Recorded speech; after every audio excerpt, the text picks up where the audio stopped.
This is Rhema. It is 22 and a half after 11, and a very good morning to you. I do trust that all is well in your part of the country.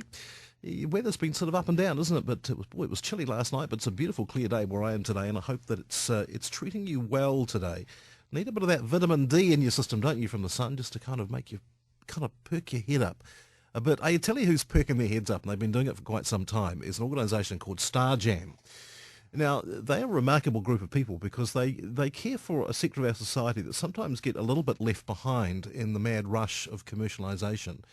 The organisation is called StarJam. The CEO is Mary Ansell, and it's a pleasure to have Mary on the phone this morning. Mary, very good morning to you. Hopefully. There we go. Hello, Mary. Hello, how are you? I'm good. It's I'm just having fat fingers pushing the wrong buttons, so there we go. Hey, me for a moment. Yeah, lovely to have you here. Hey, StarJam, what a great organisation. When did it all kick off? How did it begin? It started in 2002, and the founders were Julie and Roy Bartlett.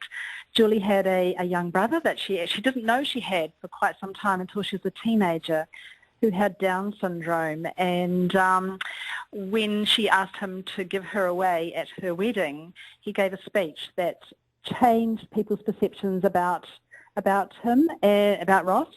So from there, Julie understood that there was a need for an outlet for young people with disabilities to actually show the world that there's a heck of a lot more what they can do rather than what they can't do. Wow, boy, we've changed, haven't we, from hiding away those with disabilities, and that was a fairly common thing in the sort of 50s and 60s, wasn't it? Exactly. To cloister away family members just in case people thought, I don't know, do people think less of us for some reason, or I don't know what the reasons were. I agree. Yes, definitely. Hey, but so now you're going absolutely great guns, and tell me about how you operate. And I mean, I know you're all about the music and performing, and there's something about music, isn't there?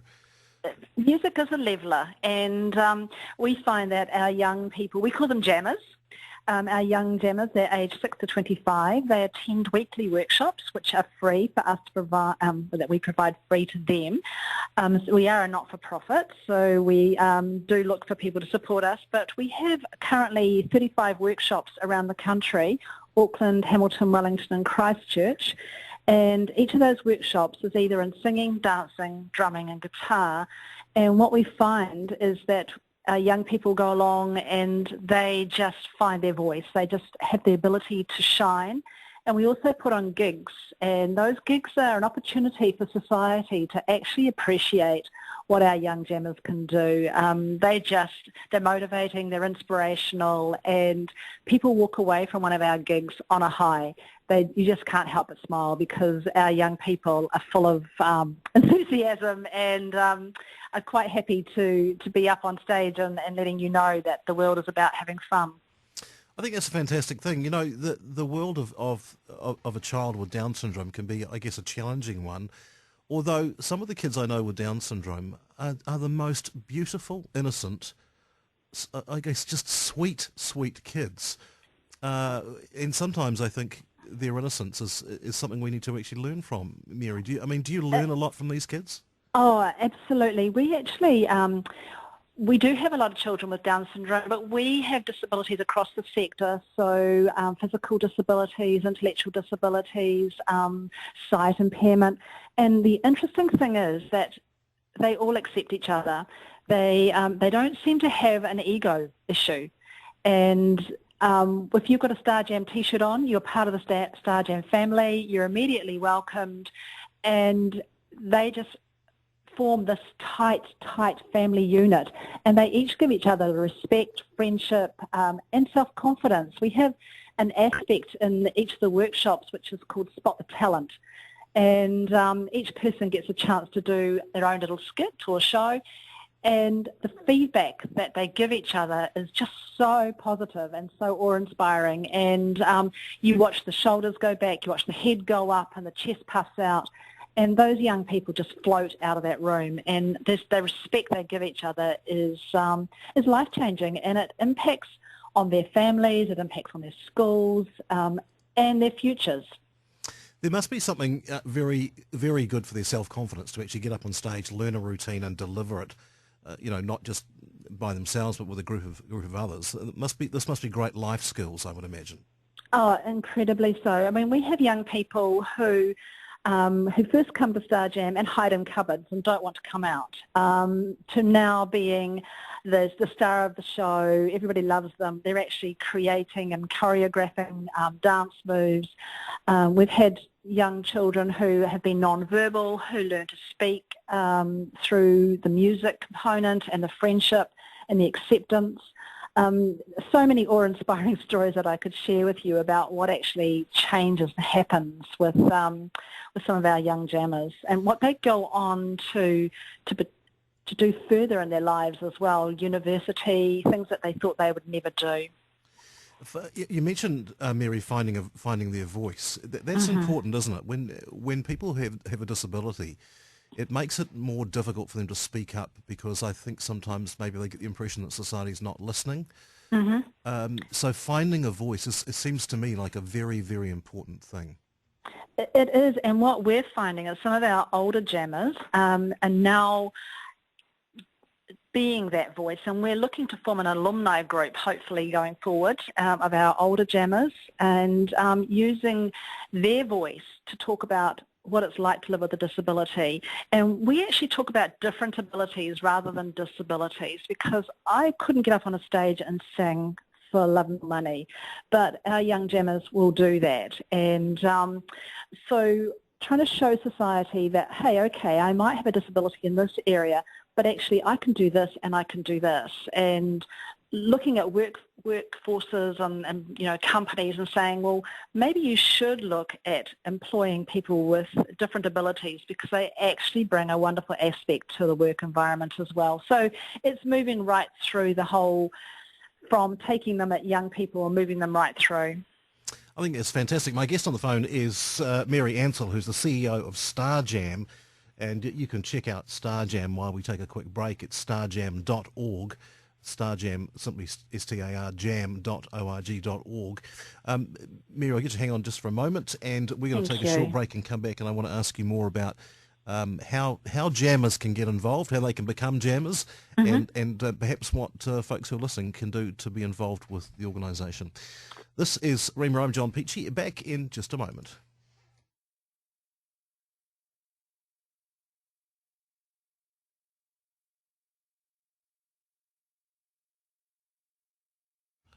This is Rhema. It's 27 away from midday. We'll have a news update for you at midday. I'm John Peachy. Great to have your company here at Rhema. You can text 875 keyword Rhema if you'd like to comment on the program today. You can also email jp@rhema.co.nz. My guest on the phone this morning is Mary Ansell. She's the CEO of I was going to say Space Jam. We'll see that it's StarJam, starjam.org, and I encourage you to have a look at their website, which is a great website. Mary, thank you for joining us today. So, if there are people listening today who have children, relatives who have some disabilities, and would really love them to get involved in the kind of creative activities that you guys are involved in, how do they sign up? How do they volunteer? There's a couple of ways that a young person can become a jammer. We do have waiting lists in some areas, but we are always quite keen to put, find out who's waiting so we can either get some more workshops open or certainly slot them in where we can. They can either go onto our website, as you just mentioned, starjam.org, and they can send an email to us, or simply by ringing us here on 300 6257 in Auckland, we can talk to them and talk about if they might prefer to be in the drumming workshop or the singing or dancing workshop, and go from there. Currently we're in Auckland, Hamilton, Wellington and Christchurch, and we're opening in Tauranga this year as well. We've just had that good news come through. So, oh wow, well, that's fantastic. It is. Yeah. So you're just going to continue to expand and take over the world, and we certainly hope so, John. There's 150,000 young people in New Zealand in our age group living with a disability, and we would like to have as many of them have access to StarJam as possible. But of course, funding is our biggest issue, as it is for so many not-for-profits, and we're not government supported, so we do have a lot of fundraising to do. trying to get over that hurdle of the figure you just mentioned, 150,000 young people with disabilities of one sort or another. That's correct. Mm. That is a massive number of people. It is, isn't it? One Wow. in 5 New Zealanders actually lives with a disability, so it's a horrendous number, in varying degrees, of course. Yeah, no, of course, but it's a sobering fact, and which means if 1 in 5, that 20% of the population, it means we all need to be aware and to do our bit. I think that's we certainly do. Hey, speaking of doing your bit, you've got these wonderful people called Jam ambassadors, and there's some big names in there. John Hawkesby, Dominic Bowden. You've got Ray Wolfe. You've got Simon Dallow, Ben Lummis, Greg Murphy. Got a petrol head in there as well. You've got some great people as well as some lovely people who've got some disabilities and are working through those things. So what do your Jam ambassadors get up to? They pretty much just sing our praise, hopefully loud and wide, Yeah, good. and get involved in helping us as well. Simon has done emceeing work for us for different fundraisers that we've had.